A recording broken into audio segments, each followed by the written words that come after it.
This is what we're going to make today. This gorgeous lover's beef pie. Now, I've tried to research as much as I can about this. It does seem that there was a pie made and in commercial production, that it was believed that if, as a couple, you both partook of it, it would bring you good luck. And it became known as the lover's pie. I don't think it was called the lover's beef pie, probably because the recipe was different from town to town, I would imagine. But anyway, we're going to make one of these, and if you want to try it out, you've got 12 days till Valentine's Day, and I suggested, to give it all the best luck you can possibly give it, take your partner and devour one on Valentine's Day. See if it brings you good luck. Got nothing to lose. Right, come on, let's get cooking.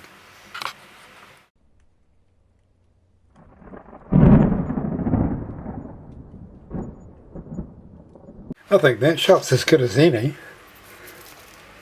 Beautiful. Look how even it's cooked through the top and the bottom of the pie. Right, let's have a little look over our ingredients before we start. We've got onion, red capsicum, we've got a zucchini here, small zucchini, some beef mince, 250 grams of beef, ground beef, 2 vegetable oxo cubes here, and here I've got some coriander seeds along with some cumin seeds. I've got tomato paste, red chili flakes, paprika, garlic powder, chopped tomatoes, and that's all going inside some gorgeous puff pastry.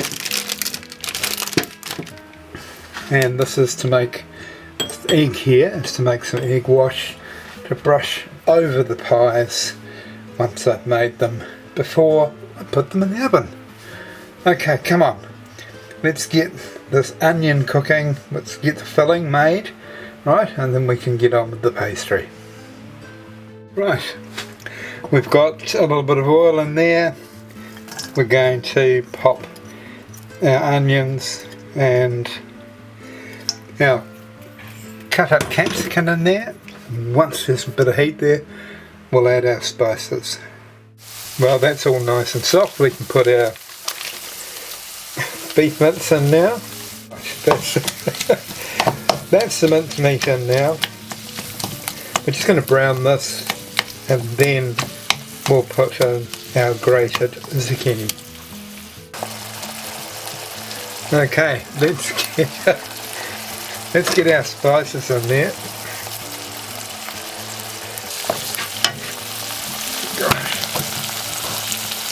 Until I come back, let's put the zucchini in.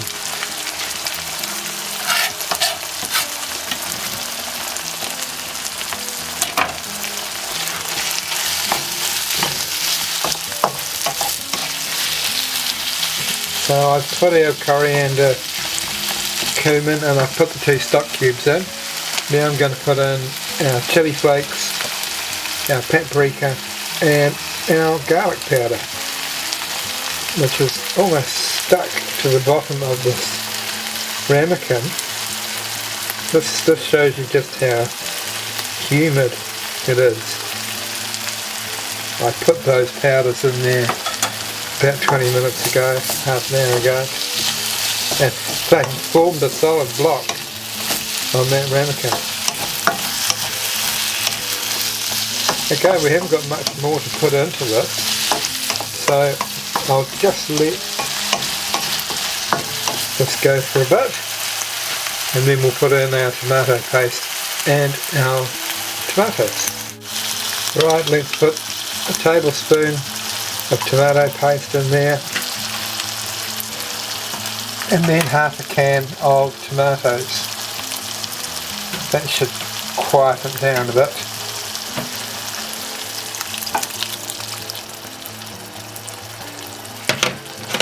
Now I did drain a fair bit of this juice off before I put it in, but right now there's no more things to put in, but we want to get rid of some of this liquid, so I'm just going to let it sit there and simmer and let the sauce thicken around all these other items, and then we'll have a beautiful filling for our pies. Right, we're now at that moment where we're ready to assemble our pies, and if you've seen me making pies before, this won't be new to you. So rule of thumb, about 1/2 centimetre beyond the circumference of your pie dish, and that gives you the pastry for the base of your pie. Now I've got my little pie dish here. I'm going to put a little bit of flour there.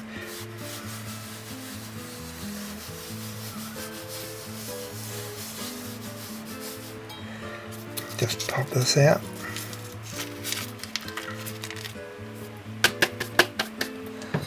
Now,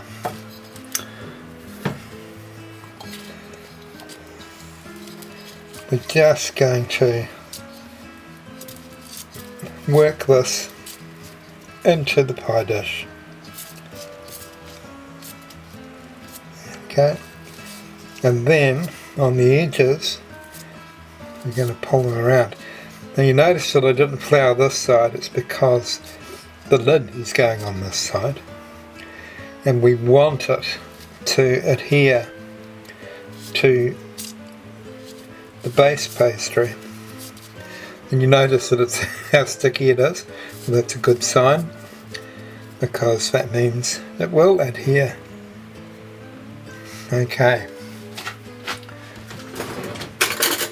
What I'm going to do is I'm going to do one pie so that you can see how it's done, and then we'll move on.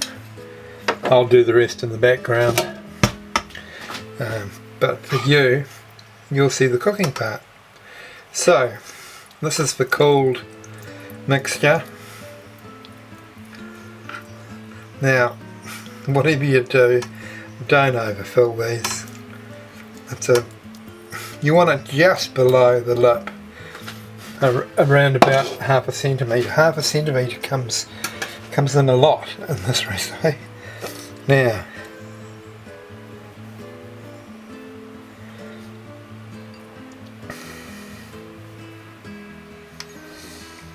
right, now this, as you can see, this is my leftover pastry, and what I'm going to do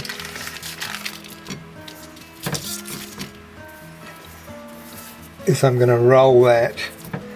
So I'll just roll this up for a minute. Here's the bit of pastry that I've got left over.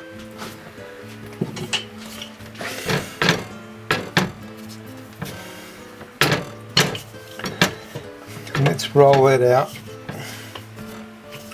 because we need a lid for our pie.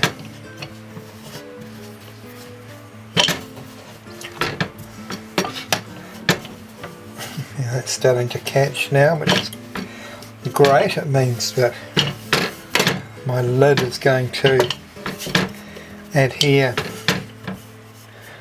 to the pie. So back comes our pie. Just get any excess flour off there.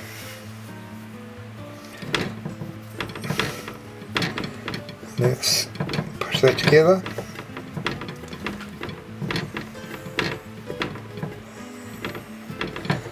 Get our knife, trim it off.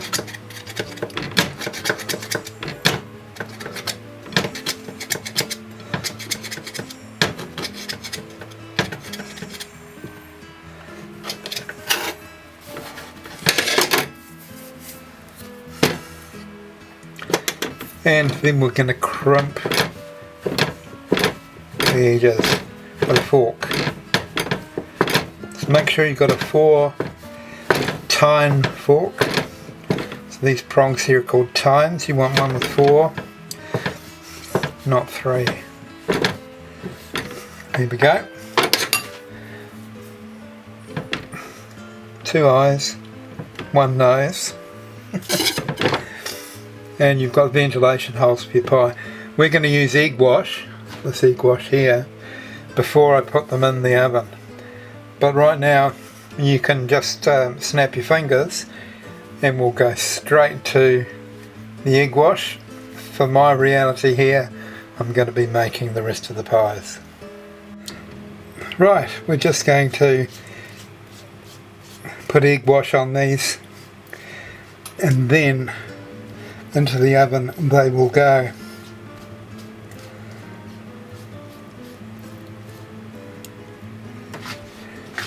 Now this egg wash, it's up to you whether you put it on or not, but it does actually make the pies look beautiful. When they come out they have a shine to them.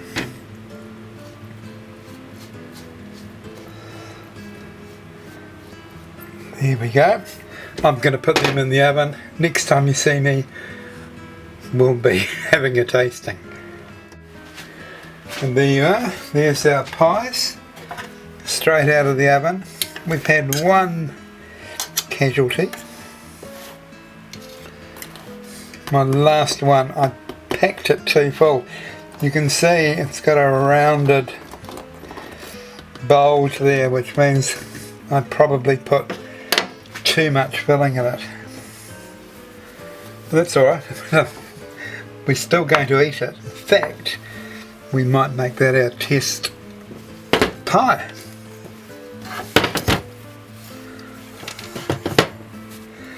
Rightio.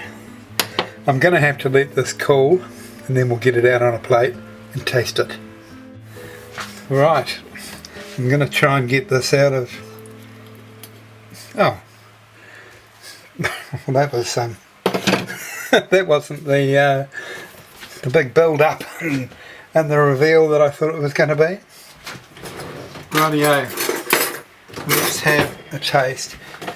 Now if you really love pies, and I do, so much so that I have to limit to making either 1 or 2 a month, 1 at the moment. Let's dig in. Oh, you can hear the crunch. And there you go. This is a pie that once it's cooled off, you'd be able to hold and eat quite easily. Let's do just that and have a taste of this.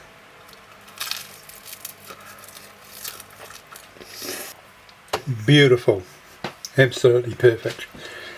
Look, I hope you've enjoyed watching this, and yeah, the background behind these pies, I don't know whether it's true or not,